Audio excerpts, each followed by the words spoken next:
আর যে কথাটা বলতে বলতে থেমে গেছি, বলছিলাম যে আমার মা বাবা সত্যিই মরে গেছে। কেন বলছি? আমার মা বাবা সবসময় একদিকেই বিচার করে, একদিকেই বিচার করে। সন্তান যদি 4টি হয় বা 5টা হয়, তা 5টাকে সমান চোখে দেখতে হয়। উনি তা দেখে না। ওনারা তাদের কথাই বিশ্বাস করলো, আমাদের কথা বিশ্বাস করলো না।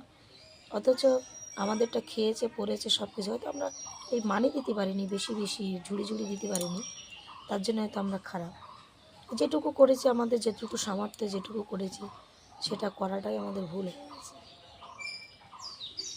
তাদের মনে হয় সেটাই ভাবে। তা যাই হোক,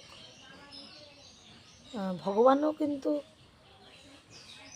এক পাল্লায় বিচার করে না, ভগবানও 2 পাল্লায়। ভগবানও যতটা সন্তান ততটাই পাল্লায় বিচার করে। তা আমি শুনেছি মা বাবা ভগবান তুল্য হয়, তা আমার কখনো না। ওনারা সবসময় একতরফা বিচার করতে শিখে। কেন? তাদের অন্য সন্তানেরা এরকম টাকা ঢেলে দিচ্ছে, তার জন্য ওরা টাকা চিনেছে, টাকা চিনেছে ওনারা, ঠিক আছে? হ্যাঁ। আর প্রতিনিয়ত আমাদের ছেলে মেয়েদের দিয়ে সবসময় আমাদের কী করে ক্ষতি করবে। তবে হ্যাঁ, আমি একটা বলে রাখছি, আমি একটা মানুষ, ছোটোবেলার থেকে আমি কম কষ্ট করিনি, ওদের থেকে বেশি কষ্ট আমি করেছি। তবে বলে রাখলাম, আমি যেরকম একটা হ্যান্ডিক্যাপ, আমার ছেলেটা হ্যান্ডিক্যাপ এমনি হয়নি, কারোর না কারোর জন্যে হয়েছে। সেটা আজও কালো আমি একদিনকে ফুটিয়ে তুলব।